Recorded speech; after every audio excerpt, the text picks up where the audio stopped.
महाराष्ट्राचा आवाज आपल्या हक्काचा। मजुरीचे पैसे कमी देत असल्याच्या वादातून मजुराने मुकादमाच्या डोक्यात हातोडा घालून हत्या केल्याचा धक्कादायक प्रकार अंबरनाथमधून समोर आलाय।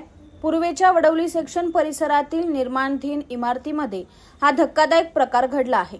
या प्रकरणी शिवाजीनगर पोलीस ठाण्यात गुन्हा दाखल करण्यात आला असून आरोपीला पोलिसांनी अटक केली।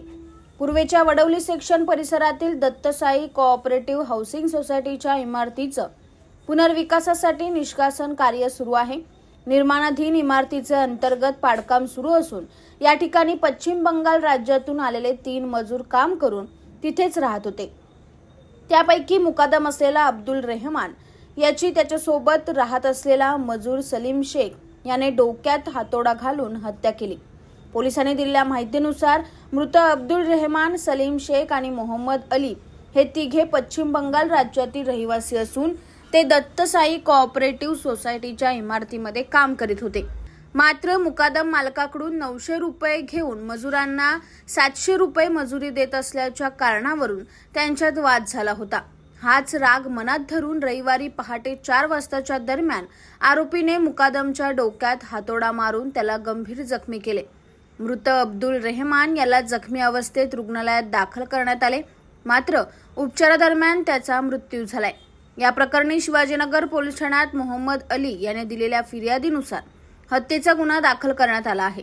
पोलिसांनी आरोपी सलीम शेख याला अटक केली असून पुढील तपास सुरू असल्याची माहिती वरिष्ठ पोलीस निरीक्षक अशोक भगत यांनी दिली। शिवाजीनगर पोलीस स्टेशनमध्ये Dattasai cooperative housing society Wadavali section झाल्याचा पाडा या ठिकाणी जुनी बिल्डिंग आहे, तिचं रिडेव्हलपमेंटचं डिमॉलिशनचं काम चालू आहे। त्या ठिकाणी पश्चिम बंगालचे 3 मजूर एका रूममध्ये राहायला होते गाड्याचं काम करण्यासाठी। त्यांच्यामध्ये जो मुकदमा आहे तो त्या मजूर लोकांना मालकाकडून 900 रुपये घेऊन 700 रुपये देत होता। त्याच्यामधून मजूर आणि मुकदम यांच्यामध्ये रात्री झगडा झाला।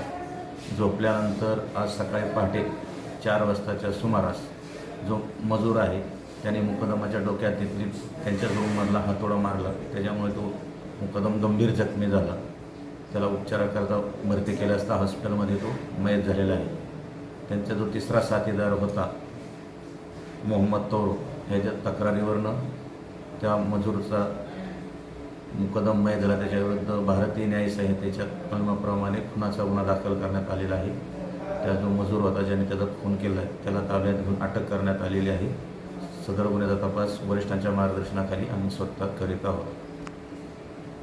तुमच्या परिसरातील काही घडामोडी किंवा समस्या असतील तर आमच्या वृत्तवाहिनीला संपर्क करा आणि तसेच सतत अपडेट राहण्यासाठी आमच्या वृत्तवाहिनीला सबस्क्राईब करा आणि बेल आयकॉन दाबायला विसरू नका।